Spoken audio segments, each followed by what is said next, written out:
Hello, hello, hello. Mic check, mic check, mic check.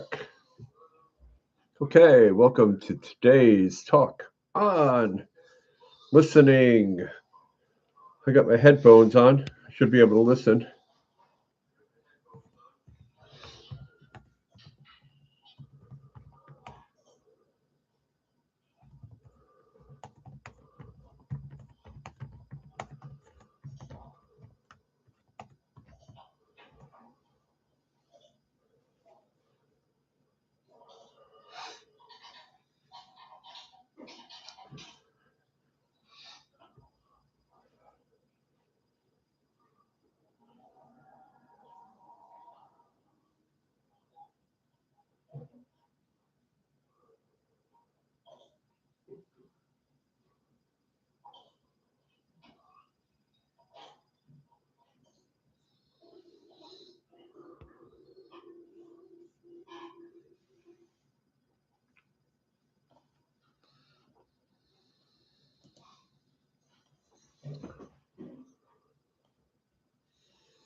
Hey everybody, and welcome to Talks with Tyke. And April 9th, it's 1:15, and we'll get started today looking at Robert Greenleaf's number one principle, listening, and how important that is. It's important to the organization in many different ways, beginning with how communication is spread across the organization in terms of who's truly listening.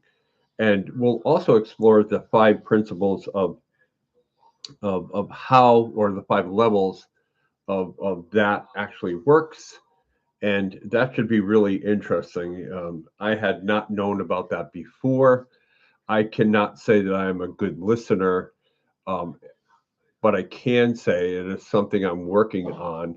And this here will give me the groundwork um, in order to do a better job at that. So there are five levels to that, and we'll certainly talk about them here today. So, beginning with listening um, is where Greenleaf said listening is where servant leadership starts and not where it ends. And he didn't bury the listening point on 7 or 8. He started that at the number one thing, uh, being the most important of all. And he put it first, and that's intentional. And he was saying that before you lead, before you solve, before you speak, you first move. Your first move is to hear. Very important. And most leaders kind of do that backwards. They're trying to circulate their thoughts and rationalize them out so they can effectively communicate them, and oftentimes are kind of stuck on what they're going to lead with rather than what they're going to receive from. So that is where leadership starts at the listening level. And the question you may want to ask yourself is when was the last time a boss, a recruiter, or a colleague actually made you feel heard, which is important. And that's where what we'll be chasing today, that type of idea. So, number two talking point is the difference between hearing and actually listening. And Greenleaf knew that as well. So, he called hearing as a biological point and listening as more of a structured discipline.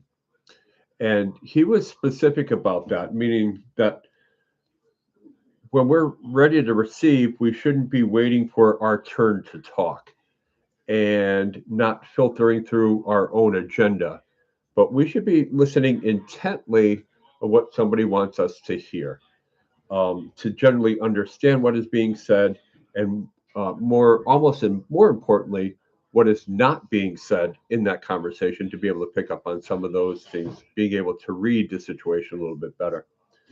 Um, so the question we might ask ourselves there is that 86% of the employees, which you may have seen earlier in the teaser coming into YouTube, that 86% of employees feel that they're not being heard equally at work. 86%.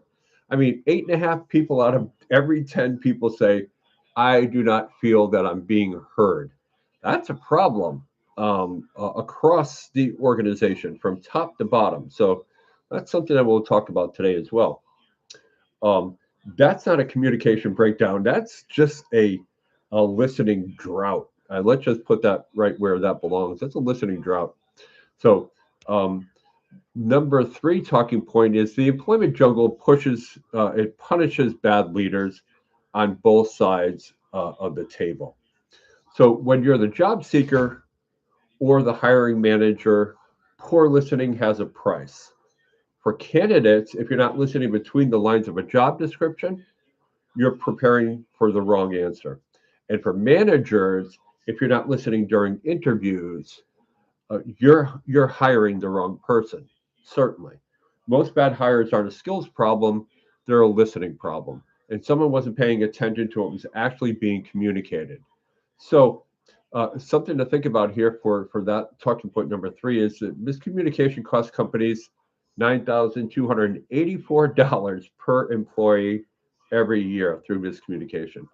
That's before you even count the person that you hired that you shouldn't have hired to begin with. So, something to think about there for sure.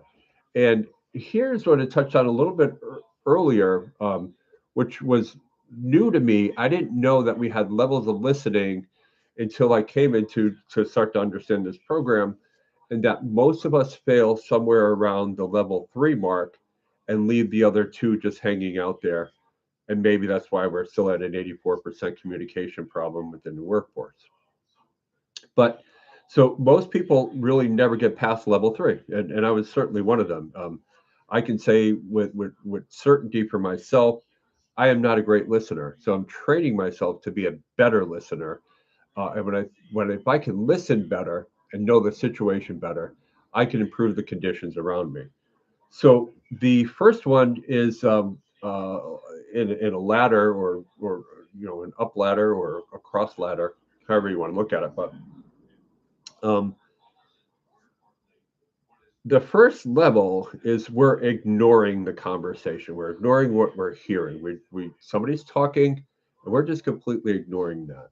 And the second one is to actually pretend that we would be listening to the communication.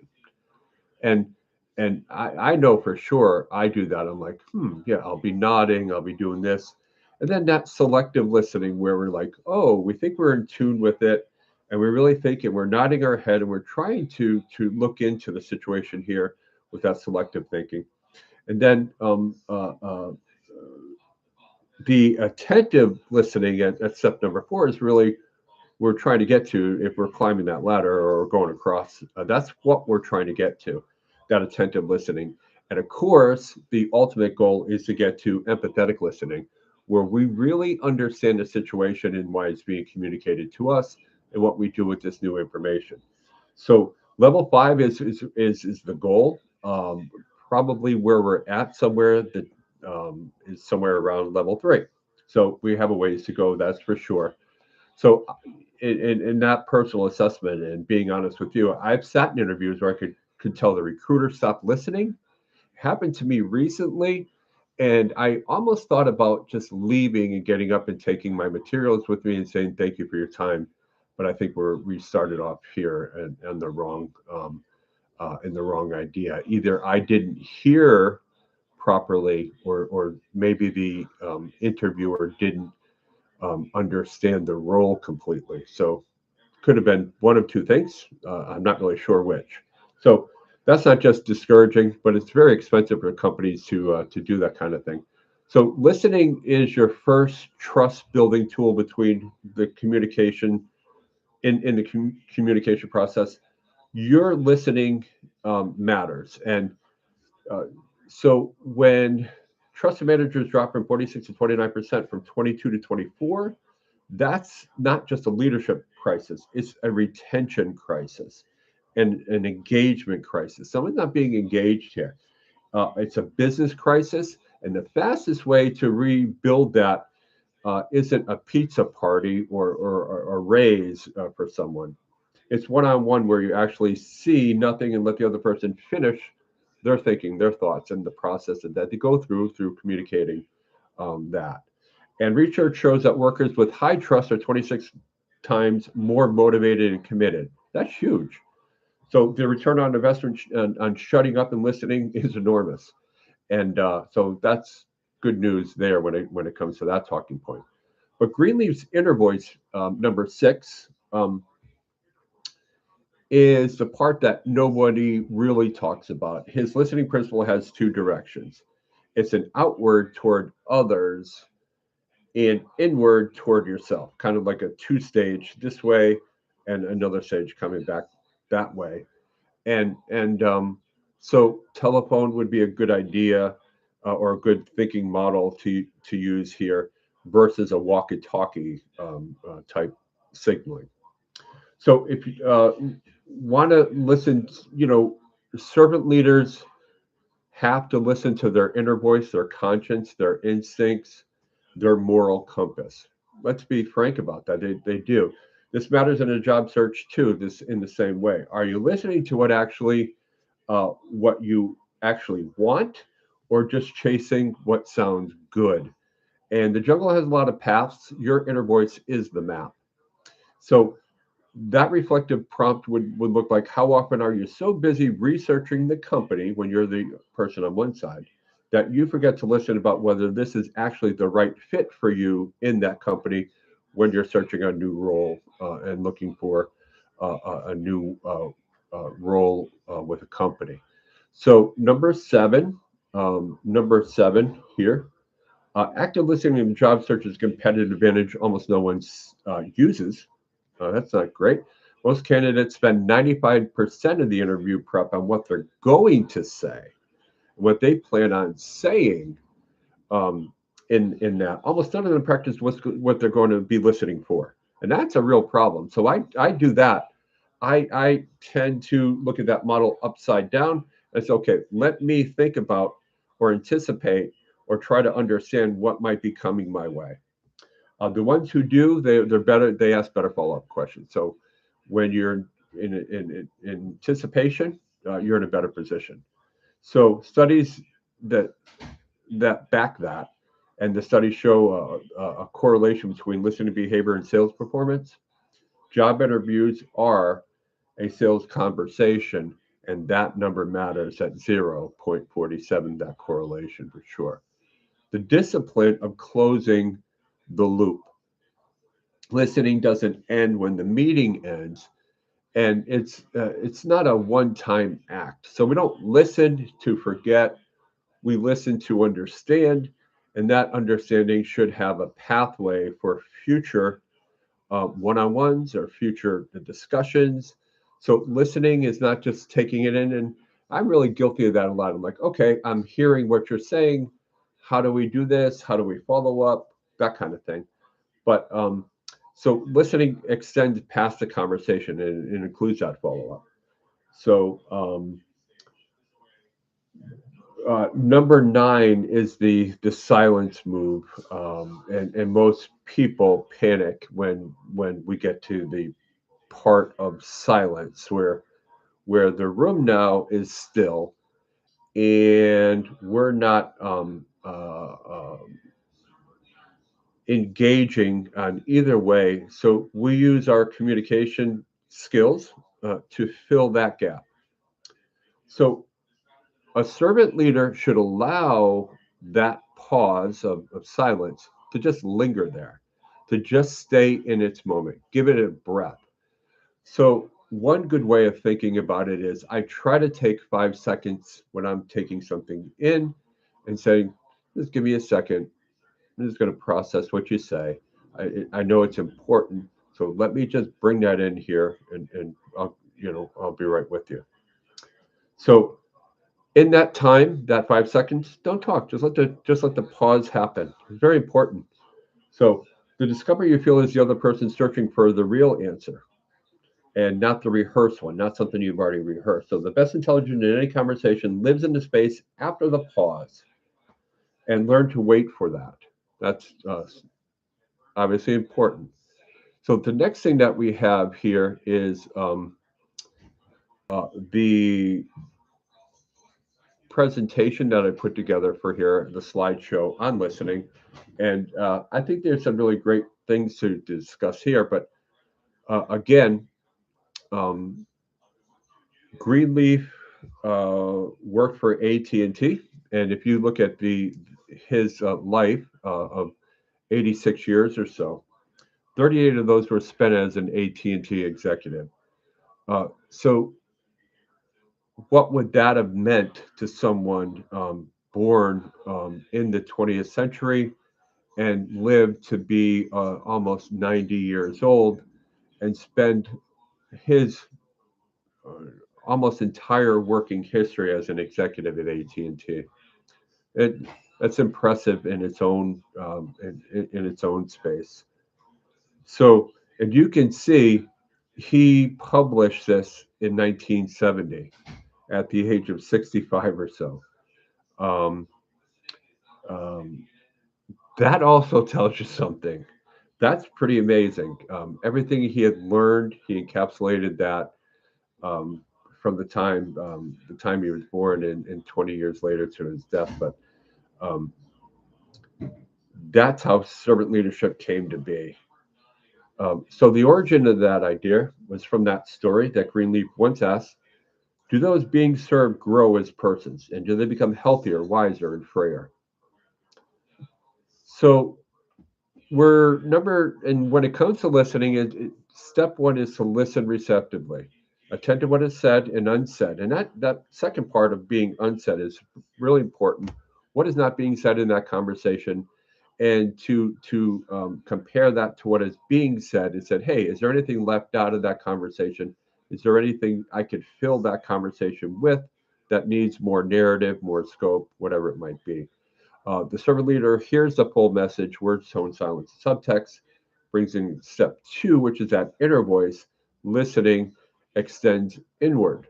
Greenleaf system leaders must also hear their own conscience, instincts, and their moral compass. So once you're taking that, and what is our inner voice? That inner voice should be our own conscience, our own instincts, and our own moral compass.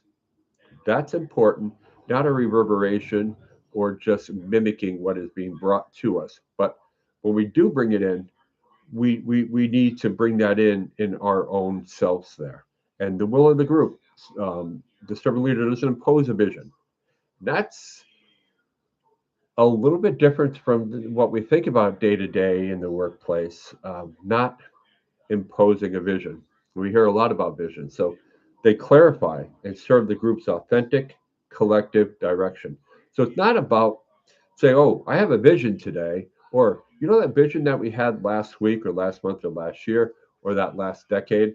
Well, that would be one thing. But if you want a new vision, a chart for an organization, that would be one thing. But you don't impose the vision on anyone else. You interpret that vision. And again, unless you have a directive that says otherwise, that is the directive that you should be sharing that vision with the team.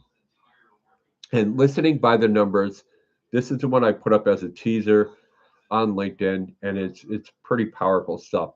What the research says about listening as a business outcome, and 4.6 times more empowered when heard. Employees who feel heard, they just want to feel heard. That's it. Um, you can boost morale. You can boost their empowerment um, when you make them feel heard. Yeah, imagine that. We do have the power to increase the level of communication, and 86%, as I mentioned earlier, do not feel that they've been communicated with properly. Again, that's amazing. So active listening for managers, um, 33% uh, means we're going to have better employee retention. Means one out of every three people that may have left for some other reason will now stay for the reason that you're giving them as an active listener. And the annual cost of poor communication across the board, all U.S. businesses, is estimated at $1.2 trillion. And that's a newer cost. You can see the reference there through Graham Burley in 2024.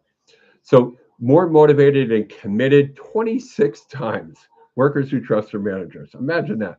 ADP research there, 26 more times. 26, it's unbelievable.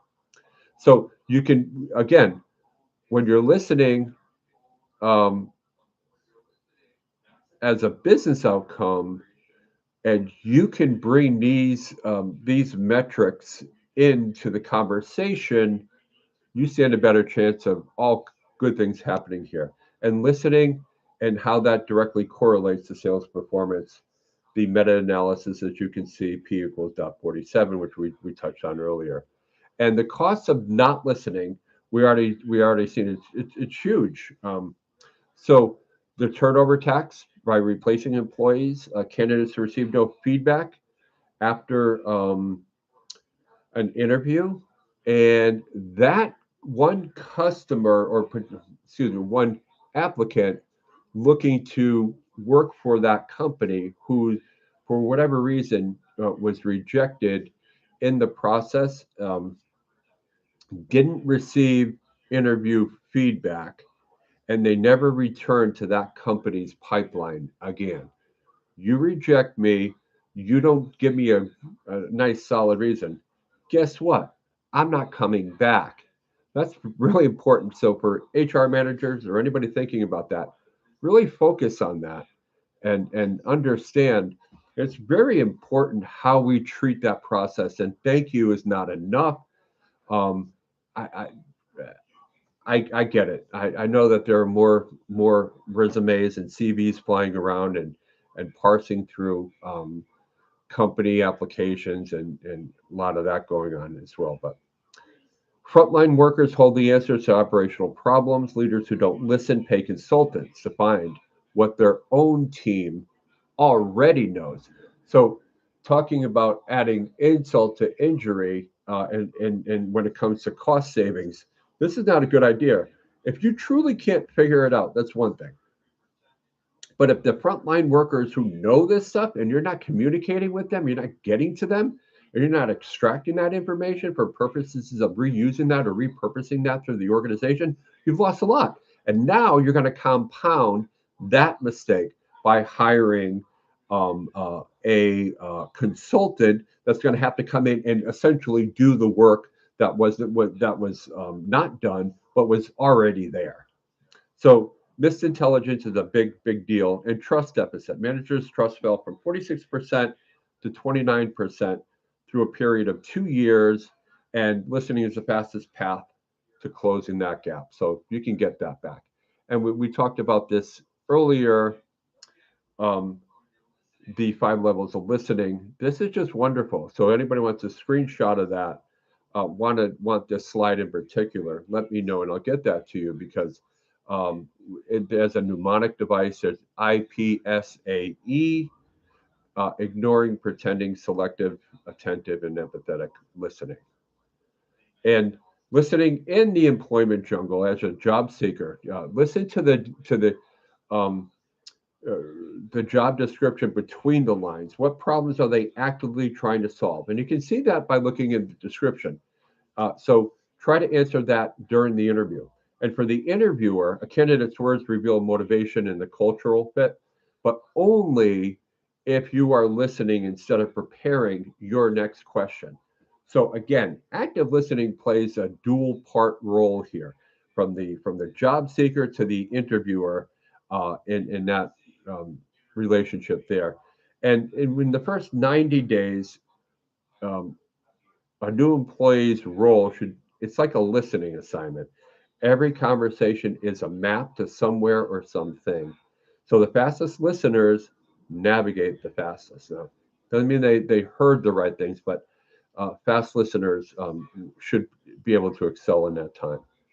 Leader managers, and listening is your most powerful retention. One on ones where someone feels truly heard is worth more than any bonus that you can give them. Here are the research for you and how to practice these servant listening. To pause before responding and count to three. I try to do five. Again, I'm a little slower. I don't know, but I do one, two, three, four, five, and I'm like, okay, I think I caught up with this. Let me take a shot at it. Put away the device. Don't have any kind of device in your hand that's going to distract your attention from the person that you're sharing with, and listen for what is not being said. It's huge. um, so if you don't hear it, those voids where it's not being said is an area where you can include some either some stories. You can insert some questions there where you may not have the other person may not have anticipated. So there's a real opportunity there for what's not being unsaid. And reflect before advising. So any advising that you do, reflect. What am I hearing? What are you saying? What is the psychological safety of that? And that's important. What I hear you saying is a great way to say, hey, what I hear you saying is, and I did put that in the lead up into here because I think it's just a great way to say, okay, I think I have that. Am I right? And ask one more question. Tell me more. Anybody using tell me more better be ready for it because more than likely you're going to get more from them. And that's a tough one because I'll only do that when I really want to hear more. A lot of times I felt like I've heard maybe enough. Telling me more might muddy the situation. But again, we're practicing listening here. And as I said in the beginning, I'm not the greatest listener. I'm taking in the information and trying to respond to a crisis or whatever it may be. But take notes publicly and do it. That's what I do. I just walk around taking notes while someone talks. This Matt and said, "Look, if you don't mind, I'm going to be taking notes, just so I can make sure that I have a better or broader understanding of what you're trying to get across." So, and then close the loop. Follow up later. Say, "Hey, you know that conversation that we had last week, and we talked about this." Well, here's what I thought about that. Here are my notes, and you can look at on a shared drive or anything. It'll be up there for you. So the question isn't whether you can hear. The question is, are you actually listening? That's discipline. And so start that today. So that is where we get to there, and that's how we come across as better listeners. And I hope that this has been informative to you, and I hope some of those areas that you hadn't heard before, you'll be able to share those and use those in the workplace to increase your own sense of communication and to use that communication to help the people that might be struggling around you.